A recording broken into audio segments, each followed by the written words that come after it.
Math learning ক্লাসের পক্ষ থেকে সবাইকে স্বাগতম। পঞ্চম শ্রেণীর গণিত বইয়ের আজকের ভিডিওতে আলোচনা করব অনুশীলনী 2-এর যে অনুশীলনী 2 ভাগের যে অনুশীলনীর ম্যাথগুলো আছে। পৃষ্ঠা নাম্বার হচ্ছে 11 পৃষ্ঠার অনুশীলনীর যে ম্যাথগুলো আছে সেগুলো আজকে আলোচনা করব। তো আজকে আমরা মেইনলি হচ্ছে অনুশীলনীতে এখানে অনেকগুলো ম্যাথ আছে, আমরা একের যে ম্যাথগুলো আছে সেগুলো সমাধান করব। তো একের ভিতরে তোমার হচ্ছে 12টা ম্যাথ আছে, তো সেই ম্যাথগুলো আমরা আজকে ভিডিওতে শিখবো। তো অলরেডি আমরা এই টাইপের ম্যাথ তোমাদেরকে দেখাইছি বা কীভাবে ভাগ করতে হয় সেটা তোমাদেরকে শিখাইছি। তো তারপরে এই ম্যাথগুলো বেশি সংখ্যক যদি প্র্যাকটিস করি তোমাদের কনসেপ্টটা আরও ক্লিয়ার হবে। তো এই জন্য এই ম্যাথগুলো করা। তো প্রথম যে ম্যাথটা দেওয়া আছে দেখো 57,249 ভাগ আছে কত? ভাগ হচ্ছে 228। তো 228 এই যে ভাগটা আছে এই ভাগটা করব। তো এখানে এইটা হচ্ছে ভাজ্য, যে 57,249 এটা হচ্ছে ভাজ্য আর 228 হচ্ছে ভাজক।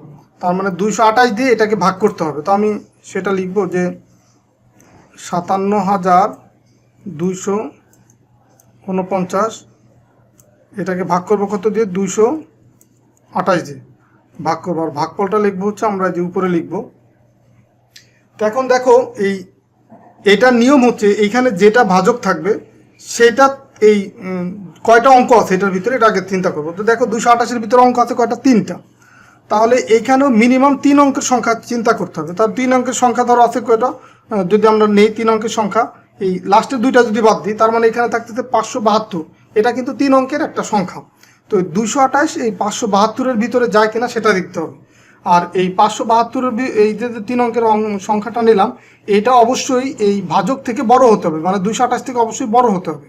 দেখো বড় কিন্তু আছে, যদি বড় না হতো তাহলে আমাকে আরও একটা অঙ্ক অ্যাড করার দরকার হতো, এই 4 অ্যাড করতাম। তো যেহেতু এই 228 থেকে 572 বড়, সো আমার এই 572-কে 228 দিয়ে ভাগ করা যাবে। তো এখন হচ্ছে এই 228-কে কত গুণ করলে এই 572-এর সমান বা এর কাছাকাছি হবে।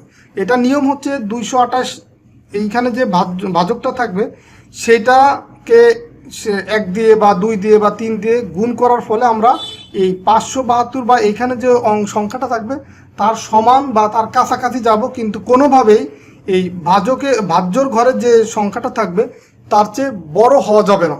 এই ভাজক দিয়ে গুণ করার ফলে এটার চেয়ে বড় সংখ্যা আমি নিতে পারবো না।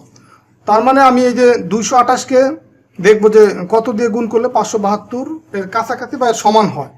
তো দেখো যদি এটা বুঝার উপায়, দেখো 228 ঘরের নাম তো কারো মনে রাখা সম্ভব না বা পসিবল না। তো এই কারণে এই 228 এটাকে ধরো আমরা যদি রাউন্ড সংখ্যাও ধরি, ধরো 200 ধরলাম, 200 যদি ধরি এটাকে যদি 3 দিয়ে গুণ করি তাহলে হয়ে যায় কত? 600। ধরো যে 200-কে আমরা যদি 3 দিয়ে গুণ করি 600 হয়ে যায় না? 600 হয়ে যায়। এখন তাহলে 3 দিয়ে অবশ্যই গুণ করা যাবে না, আরও তো 200-র সাথে আরও তো 28 আছে, মানে 228 আছে, তার মানে 600-র সাথে আরও কিছু অ্যাড হয়ে যাবে। আর এখানে আছেই কিন্তু 572, তার মানে এই 3 দিয়ে গুণ করা যাবে না। তাহলে আমরা 2 দিয়ে ট্রাই করতে পারি। 2 দিয়ে যদি ট্রাই করি 228 2 দিয়ে যদি আমরা গুণ করি দেখবো যে 572-এর সমান বা কাছাকাছি হয় কিনা। এই 8 দুগুণে হয় কত? 16, 16-র 6 হাতে আমার 1, এই 2 দুগুণে 4 আর 1 হচ্ছে 5, 2 দুগুণে 4। তো দেখো 456 হয়। তার মানে এই 2 দিয়ে গুণ করলে 456, আর 3 দিয়ে গুণ করলে হয়ে যায় 600-র চেয়েও বেশি। তার মানে সেটা 572-এর চেয়ে বেশি হয়ে যাচ্ছে। তার মানে 3 দিয়ে গুণ করা যাবে না, অবশ্যই 2 দিয়ে গুণ করতে হবে। তো তাহলে আমি এইখানে বসাবো হচ্ছে 2, এই 2টা বসাবো। আমি এইখানে যত অঙ্ক বিশিষ্ট সংখ্যাকে ভাগ করতেছি তার লাস্টের অঙ্ক বা একক স্থানীয় অঙ্ক যেটা আছে তার উপরে বসাবো। দেখো আমি 572-কে ভাগ করতেছি, তো 572-এর একক স্থানীয় অঙ্ক কত? 2। তো এই 2 বরাবর উপরে আমরা এই ভাগফলের মানটা বসাবো। তো 2 দিয়ে 228-কে গুণ করলে আমরা পাবো কত? 456। তো এইখানে লিখবো 456। তো এই 456 লেখার ক্ষেত্রে খেয়াল করতে হবে এই 2-এর নিচে লিখবো 6, 7-এর নিচে 5, 5-এর নিচে 4, এইভাবে লিখবো। মানে একটা অঙ্ক নিচে ওই নিচের আর অঙ্কগুলো লিখবো। এখন যদি আমরা বিয়োগ করি 6 আছে কত হলে, যেহেতু 2 1-এর চেয়ে 6-এর চেয়ে ছোটো, তার মানে 2 আছে কত হলে 12 হবে, মানে এর আগে মনে মনে 1 ধরবো। তো 6 আছে কত হলে 12 হবে? 6 হলে হাতে আমার 1 আর এই 5-এর সাথে যোগ করবো সেই 1, 6 হয়ে যায়। 6 আছে কত হলে 7 হবে? 1 হলে। আর 4 আছে কত হলে? 5 হবে 1 হলে। তো দেখো এইখানে আমরা পেলাম হচ্ছে 116, এটা 228-এর চেয়ে ছোট, তার মানে 228 দিয়ে এটাকে ভাগ করা যাবে না। তো এখন তাহলে আমাকে এইখান থেকে আরেকটা অঙ্ক নামাই নিয়ে আসতে হবে। তো এই 572-এর পরের অঙ্কটা কত? 4। এই 4কে এখানে নামায় নিয়ে আসলাম। তো 4কে নামায় আনলে এখানে কত হয়? 1164। এখন আবার এই 228-এর আবার যদি আমরা 200 চিন্তা করি, সেই 200-কে যদি আমরা 6 দিয়ে গুণ করি কত হবে? 200-কে 6 দিয়ে গুণ করলে 1200 হয়ে যায়, যেটা 1164-এর চেয়ে বেশি। তার মানে এই 6 দিয়ে গুণ করা যাবে না, 5 দিয়ে গুণ করব। এই 228 এটাকে গুণ করব হচ্ছে 5 দিয়ে। 5 দিয়ে গুণ করলে কত হয়? 5 8 40-এর 0, হাতে আমার 4। এই 5 দুগুণী 10 আর 4 হয় 14, 14-র 4, হাতে আমার 1, 5 দুগুণী 10 আর 1 11। তো দেখো এখানে ছিল 1164 আর এখানে পেলাম কত? 1140, যেটা হচ্ছে এই 1164-এর খুব কাছাকাছি। আর 6 তো নিতেই পারবো না, যেহেতু বেশি হয়ে যায়, 1200 প্লাস হয়ে যায়। তো এই কারণে আমি এখানে কত নিলাম? এখানে নিলাম হচ্ছে 5। তো 5 বসাবো, এই যে পরের যে অঙ্কটা আমি নামায় নিয়েছি সেই বরাবর। তো এখন আমি এখানে লিখবো কত? 1140, মানে এই 5 দিয়ে 228 গুণ করলে পাবো 1140। তো এখন যদি আমরা বিয়োগ করি, 0 আছে কত হলে 4 হবে? 4 হইলে 4 আছে কত হলে 6 হবে? 2 হইলে, আর একে একে মিলে গেল, এই একে একে মিলে গেল। তার মানে এখানে থাকলো 24। তো এখন আমি আবার এই পরের অঙ্কটা নামাবো, এই 9 এখানে নামাবো। তো দেখো এইখানে হচ্ছে 228 আর এটা হচ্ছে 249, যেটা এই 228 আর এই 249, তার মানে এই 249-এর খুব কাছাকাছি না 228? তার মানে এই 228-কে যদি আমরা 1 দিয়ে গুণ করি তাহলে হচ্ছে এখানে লিখবো হচ্ছে 228। 2 দিয়ে তো গুণ করতে পারবোই না, 400 হয়ে যাবে। দেখো 249-এর চেয়ে অনেক বেশি হয়ে যাবে, এই কারণে আমরা 1 দিয়ে গুণ করলাম। 228-কে 228 লিখলাম। এখন যদি আমরা বিয়োগ করি, 8 আছে কত হলে তোমার 9 হবে? 1 হইলে, হাতে নাই কিছুই। 2 আছে কত হলে 4 হবে? 2 হইলে, আর এই 2 2 মিলে গেল। তার মানে এখন আমি এইখান থেকে উত্তর কি পেলাম? উত্তর হবে এই ভাগফল সমান সমান কত? এই যে এখানে যে মানটা পেলাম 251, আর ভাগশেষ কত পেলাম? ভাগশেষ হচ্ছে এইখানে যে মানটা পেলাম 21। এটাই কিন্তু তোমার এই ম্যাথের উত্তর। তো এই ম্যাথগুলা সবগুলো ম্যাথই এইভাবেই করতে হবে। আর এই ভাগ করার সময় তোমাকে আমি একবারেই ধরো এই যে এখানে এই 2 দিয়ে কেন করব বা 5 দিয়ে কেন করব, এটা কিন্তু তোমার এই যে এইগুলা করার যত বেশি বেশি প্র্যাকটিস করো তত তুমি সহজভাবে বা একবারেই তুমি সেই সংখ্যাগুলো বুঝবা যে আমাকে কত দিয়ে গুণ করতে হবে। দেখো যে 228 দিয়ে প্রথম চান্সে কেন 2 দিয়ে গুণ করলাম? যে এই 3 দিয়ে কেন করলাম না? 3 দিয়ে করলে এই 600 প্লাস হয়ে যাচ্ছিল, তো আমার লাগবে তো 572-এর কাছাকাছি বা 572, তো এই কারণে কিন্তু 2 দিয়ে করলাম গুণ।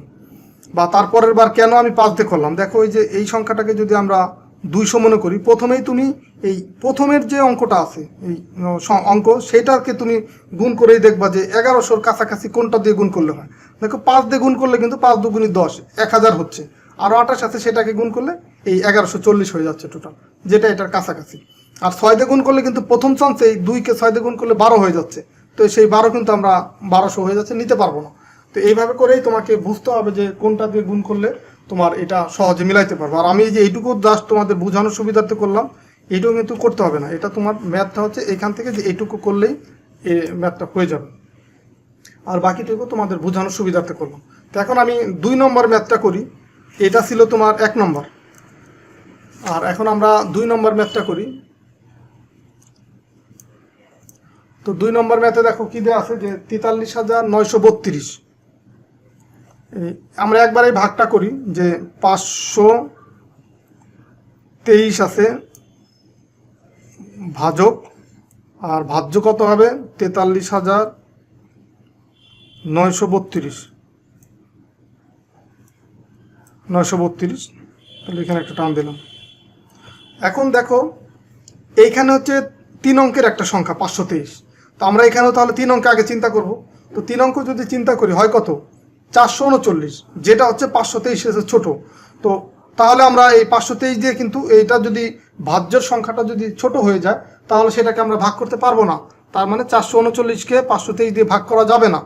তো যদি এরকম হয় সেক্ষেত্রে আরেকটা অঙ্ক অ্যাড করবো, তার মানে এই পরের অঙ্ক যেটা 3 সেটাও অ্যাড করলাম, তার মানে এখন হয়ে গেল 4393। আর এখানে আছে 523। তো এখন খেয়াল করো, যদি আমরা 523 যদি আমরা 500ও ধরি, এখানে ধরো আমি ধরলাম হচ্ছে 500 যদি ধরি, এই 5কে কত দিয়ে গুণ করলে এই 4 অঙ্কের যে সংখ্যাটা আছে 393, তো এই 4393 কাছাকাছি হবে কত দিয়ে গুণ করলে? 5কে যদি আমরা 8 দিয়ে গুণ করি, তার মানে দেখো এই 5টা 40, তার মানে 4000 হচ্ছে। তার মানে আর যদি আমরা 9 দিয়ে গুণ করি, এই 8-এর পরে তো 9 হয়, তো 9 দিয়ে যদি 500কে গুণ করি, 5 নং 5 40, মানে 4500 হয়ে যাচ্ছে। তো এখানে তো 4500 নাই, এখানে আছে কত? 4300, তার মানে 8 দিয়ে গুণ করতে হবে। তো আমি যদি 8 দিয়ে গুণ করি, সেই 8টা বসবে, যেহেতু 4 অঙ্কে বিশিষ্ট সংখ্যাকে ভাগ করতেছি, তার মানে 4 অঙ্কের লাস্টের অঙ্ক বরাবর, মানে 3 বরাবর বসবে 8, এখানে বসাইলাম সেই 8। তো এখন 8 দিয়ে যদি এটাকে গুণ করি, এই গুণটা কত হয় সেটা এই যে 523 ভাগ 4, আমি ডিরেক্ট গুণ করে এখানে দেখাই দিচ্ছি। 3 8 24-এর 4, হাতে আছে আমার 2, হাতে আছে 2, এই 8 দুগুণে 16, আর এই 2 কত হয়? 18, 18-র 8, হাতে আছে আমার 1, তো 5 8 40, আর 1 কত হয়? 41, তার মানে 4184 হয়, যেটা হচ্ছে দেখো এই 4393-এর কাছাকাছি। তার মানে 8 দিয়ে গুণ করলে হবে 4184। তো এখন আমরা বিয়োগ করি, বিয়োগ করলে কত হয়? 4 আছে কত হলে, যেহেতু এটা ছোট 4-এর চেয়ে, মনে মনে আগে 1 ধরতে হবে। 4 আছে কত হলে? 13 হবে, 9 হলে, হাতে আছে 1, 1 আর 8 কত হয়? 9, তো 9 আর 9 যদি মিলে যায় তাহলে কত হয়? 0 হবে। আর 1 আছে কত হলে? 3 হবে, 2 হলে, 4 4 মিলে গেল, তো বাম পাশে 0 দেওয়ার দরকার নেই। তার মানে 209 পেলাম, যেটা 523 থেকে ছোট, তার মানে এটাকে ভাগ করা যায় না 523 দিয়ে। তার মানে আমি এইখান থেকে আরেকটা অঙ্ক আমি নামাবো, মানে 2 নামাই নিয়ে আসলাম। তার মানে এখন আমি পেলাম হচ্ছে 2092। এখন 5কে যদি আমরা ধরো কত দিয়ে গুণ করলে 2092 হয়, দেখো এখানে যদি আমি 500 চিন্তা করি, মানে প্রথম চান্সে এটা বোঝার জন্য, আমরা কিন্তু আগেই শিওর না যে 5 দিয়েই হবে। তো 500কে যদি আমরা 4 দিয়ে গুণ করি, দেখো 4 5 20 হয়, তার মানে 2000 হচ্ছে। তার মানে আমি এখন দেখি যে এই 523কে 4 দিয়ে গুণ করলে কত হয়। এই যে 523, এটাকে যদি আমরা 4 দিয়ে গুণ করি তাহলে কত হয় সেটা দেখি। যে 3 4 12 2, হাতে আমার হচ্ছে কত? 1, 4 দুগুণি 8, আর 1 কত হয়? 9, আর 4 5 20। তো দেখো আমার এখানে ছিল 2092, এখানেও কিন্তু সেই 2092 হয়ে গেছে। তার মানে আমি মানে বলতেই পারি এখানে 4 হবে, 4 দিয়ে গুণ করলে পাবো হচ্ছে 2092। দেখো একদম কিন্তু মিলে গেল, মিলে গেল, তার মানে এখানে হবে 0। এখন তাহলে উত্তর কি হবে? উত্তর হবে, উত্তর ভাগফল কত হবে? ভাগফল সমান সমান 84। এই যে এইখানে যেটা পেলাম এটাই হচ্ছে ভাগফল, আর ভাগশেষ হচ্ছে 0। এটা না লিখলেও সমস্যা না, যেহেতু 0 পাইছি এখানে, তো ভাগশেষ লেখার দরকার নেই। তার মানে এই ভাগফল হচ্ছে কত? 84, এটাই হচ্ছে উত্তর। তো এই ম্যাথগুলো তোমার এভাবে কিন্তু বুঝে বুঝে করতে হবে। তো বুঝে বুঝে করলে এই ম্যাথগুলো কিন্তু একবারেই সহজ, বা তুমি খুব সহজেই করতে পারবা। তো এরপরে আমরা পরের 5 নম্বর ম্যাথটা করি। এটা হচ্ছে 1-এর 5 নম্বর ম্যাথ। তো 5 নম্বর ম্যাথ কি দেওয়া আছে? 702 দিয়ে ভাগ করতে হবে কাকে? 702 দিয়ে ভাগ করতে হবে হচ্ছে তোমার 53352-কে। 53352, তাহলে ভাগফলটা উপরে বসবে, এখানে একটা দাগ দিলাম। তো দেখো এই ম্যাথটা কিভাবে করব, তোমরা এই যত এই ম্যাথগুলা তোমরা এই ভিডিও দেখার পরে নিজেরা প্র্যাকটিস করবে, তত কিন্তু কনসেপ্টটা ক্লিয়ার হবে। আমি কিন্তু প্রত্যেকটাই কোন মানটা কেন হচ্ছে, কোন ভ্যালুটা কেন হচ্ছে বুঝাই দিচ্ছি কিন্তু তোমাদেরকে। তো দেখো এখানে 3 অঙ্কের সংখ্যা আছে, মানে 702। তাহলে প্রথমে আগে 3 অঙ্কের দিয়ে আমি ট্রাই করব, তার মানে 533 থাকলো এখানে। তো যেহেতু এটা 702 থেকে ছোট, তার মানে 3 অঙ্কের সংখ্যাকে কিন্তু এখন 702 দিয়ে ভাগ করা যাবে না, তাহলে আরেকটা অঙ্ক নিতে হবে। নিলাম সে আরেকটা অঙ্ক, তার মানে এখন হয়ে গেলে কত? 5335। তো এখন 5335-কে 702 দিয়ে ভাগ করা যায় কিনা সেটা আমরা দেখবো, বা কতবার যায়।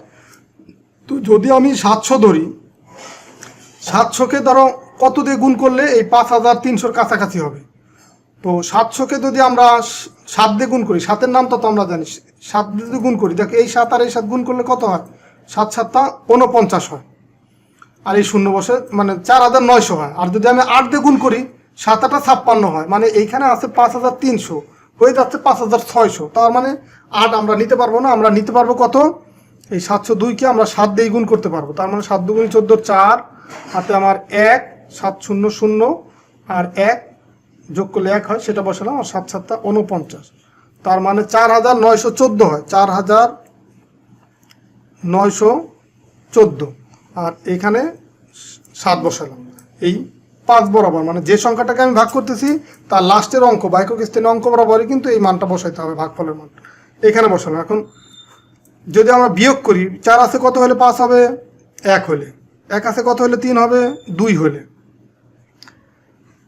দেন হচ্ছে তোমার 9 আছে কত হলে, যেহেতু এটা 9-এর চেয়ে ছোট, মনে মনে আগে 1 ধরবো, 9 আছে কত হলে 13 হবে, 4 হলে। হাতে আছে আমার 1, সেই 1 আর 4 5, পাশে পাশে মিলে গেল 0, সেটা বাম পাশে না দিলে চলে। তো দেখো এখন এখানে পেলাম হচ্ছে 421, তো এটা 702-এর চেয়ে ছোট। এখন হচ্ছে এই অঙ্কটা, এরপরে যে অঙ্কটা আছে যেটা এখনো ব্যবহার করিনি, সেই অঙ্কটা এখন নামাবো এখানে, মানে 2টা এখানে নিয়ে আসলাম। এখন হয়ে গেল 4212। তো এখন 7-এর ঘরের নামটা আমরা যদি পড়ি, এই ধরো এটাকে 700 দিয়ে যদি চিন্তা করি, এই 7 দিয়ে গুণ করলে হয় 4900 হয়ে যায়। 6 যদি গুণ করি, 6 7 42, তার মানে এটা হতে পারে। তার মানে আমি তারপরও দেখি, আমি 702-কে আমরা 6 দিয়ে গুণ করে দেখি। তো দেখো 6 দিয়ে গুণ করলে কত হয়, 6 দুগুণে 12, 2 হাতে আমার 1, সেই 6 0 0, 6 দিয়ে 0কে গুণ করলে 0 হয়, আর 1 যোগ করলে হয় 1, সেই 1 বসালাম এখানে, আর 6 7 42। তো দেখো 4212 হয়, আর এখানে আছেও কিন্তু 4212, তার মানে আমার 6 দিয়ে গুণ করতে হবে। তার মানে এখন আমি এখানে বসালাম 6, আর এখানে লিখলাম হচ্ছে 4212, তো মিলে গেল, তার মানে 0। তো এখন উত্তর কত হলো, তাহলে উত্তর হবে, তো ভাগফল তাহলে কত পেলাম, 76। তো এইভাবে করেই কিন্তু তোমার এখানে যতগুলো ম্যাথ আছে সবগুলো ম্যাথই একই নিয়মে করতে হবে, একইভাবে করতে হবে। জাস্ট তোমাকে এই প্র্যাকটিস করতে করতে তোমার কনসেপ্টটা যখন ক্লিয়ার হয়ে যাবে, তখন কিন্তু তুমি ম্যাথ দেখলেই সহজে বুঝতে পারবা যে কোনটাকে কোন মান দিয়ে ভাগ করতে হবে, কোনটাতে গুণ করতে হবে। এখন আমরা 9 নম্বর ম্যাথটা করি। তো 9 নম্বর ম্যাথ হচ্ছে 300 দিয়ে ভাগ করতে হবে কাকে, 12300-কে, 12300 এটাকে ভাগ করব। তো উপরে দাগ দিলাম। এখন দেখো এটা হচ্ছে 3 অঙ্কের একটা সংখ্যা, তো এখানে আমি 3 অঙ্ক নিলাম, তার মানে 123 হচ্ছে, যেটা 300 চেয়ে ছোট, তার মানে এটাকে আমরা এই 3 অঙ্কের সংখ্যাকে ভাগ করতে পারবো না, আর একটা অঙ্ক নিলাম। তো এখন তাহলে কত হলো, 1230 হলো। তো 300-কে কত দিয়ে গুণ করলে 1230-এর কাছাকাছি হবে। তো দেখো 300-কে যদি আমরা এই 0 ধরো বাদ দিলাম, তো 3-কে যদি আমরা 4 দিয়ে গুণ করি, 3-এর নামটা যদি করি, 3 অক্ষে 3, 3 দুগুণে 6, 3 3-কে 9, 3 4-এ 12, তার মানে এই 300-কে যদি আমরা 4 দিয়ে গুণ করি, 4 দিয়ে গুণ করলেই হয় কত, এই 2টা 0 দিয়ে দিলাম, 3 4-এ 12, 1200 হচ্ছে। আর এখানে আছে কিন্তু আমার এই 1230, তার মানে আমার 4 দিয়ে গুণ করতে হবে। 4 দিয়ে যদি 300-কে গুণ করি হয় কত, 1200। তো 1230 থেকে 1200 যদি বিয়োগ করি থাকবে কত, 30। এই 0 0 মিলে গেল 0, 0 আছে কত হলে 3 হবে, এই 30। এখন এই পরের অঙ্কটা নামাবো, এই 0টা তাহলে এখানে নামাই নিয়ে আসলাম। দেখো এখানে তাহলে হয়ে গেল 300। এখন 300-300-র ভিতরে কতবার যায়, একবার। 300-র নামটা যদি আমরা পড়ি, মানে 1 দিয়ে যদি 300-কে গুণ করি, 1 এখানে বসালাম, 1 দিয়ে গুণ করলে 300-কে 300-ই হবে। তো দেখো মিলে গেল 0, তার মানে এখানে ভাগফল কত হলো, উত্তর ভাগফল সমান সমান কত, 41। খুবই সহজ না? তো এইভাবে তোমাদের এখানে 1 থেকে 12টা ম্যাথ আছে, আমি তোমাদেরকে 4টা 5টা ম্যাথ করে দিলাম। বাকি যে ম্যাথগুলো আছে এগুলো তোমরা নিজেরা একটু বাসায় প্র্যাকটিস করো, তাহলে কিন্তু তোমরা এই ম্যাথগুলো সহজেই বুঝতে পারবা। আর প্রত্যেকটা ম্যাথ আমি যেগুলো করাই দিলাম, এগুলা কোন মানটা কেন আসলো, কিভাবে আসলো, সেটা কিন্তু আমি প্রত্যেকটা ম্যাথ করার জন্যই করার ক্ষেত্রে তোমার বলে দিছি। তো আশা করি এই ভিডিওটা যদি তোমরা মনোযোগ দিয়ে দেখো, তাহলে বাকি যে ম্যাথগুলো আছে সেগুলো তোমরা নিজেরা বাসায় প্র্যাকটিস করলে পারবা। তো তারপরেও যদি কোনো ম্যাথে তোমাদের প্রবলেম হয় বা ভাগ করতে সমস্যা হচ্ছে বা মনে করতে পারতেছো না, তাহলে সেটা তোমরা আমার সাথে শেয়ার করতে পারো। আমার ভিডিও ডেসক্রিপশনে ফেসবুক গ্রুপ এবং পেজের লিঙ্ক দেওয়া থাকবে, সেখান থেকে ওই গ্রুপ এবং পেজে অ্যাড হয়ে আমাকে মেসেঞ্জারে নক করলে, বা আমাকে যদি তুমি ফেসবুক পেজ বা গ্রুপের মাধ্যমে নক করো, তাহলে সেগুলোর অ্যান্সার আমি দিব। বা তোমাদের যে ম্যাথগুলো তোমরা নিজেরা খাতায় লিখে লিখে প্র্যাকটিস করবা, সেগুলো আমার ফেসবুক গ্রুপ বা পেজের মাধ্যমে আমার সাথে শেয়ার করতে পারো, তাহলে আমি সেগুলো তোমাদেরকে চেক করে দিব যে তোমাদের ম্যাথগুলো সঠিকভাবে হচ্ছে কিনা। তো ঠিক আছে, সবাই ভালো থাকো, সুস্থ থাকো। কথা হবে পরবর্তী ভিডিওতে 2 নম্বরের ম্যাথগুলো করে দিব বা সেখানে। তো পরের ভিডিওগুলো দেখার জন্য আমন্ত্রণ রইল। আর যারা আমার চ্যানেলে এখনো নতুন আছে, সাবস্ক্রাইব করো নাই নতুন, তারা আমার চ্যানেলটা সাবস্ক্রাইব করে রাখতে পারো। কারণ তোমাদের এই 5ম শ্রেণীর গণিত বইয়ের যতগুলো ম্যাথ আছে, প্রথম অধ্যায় থেকে একদম লাস্টের পৃষ্ঠা পর্যন্ত সবগুলো ম্যাথই কিন্তু তোমাদেরকে আমি সমাধান করে দিব। তো আশা করি এই চ্যানেলের সাথে থাকলে তোমরা অনেক উপকৃত হবো। ঠিক আছে, আল্লাহ হাফিজ।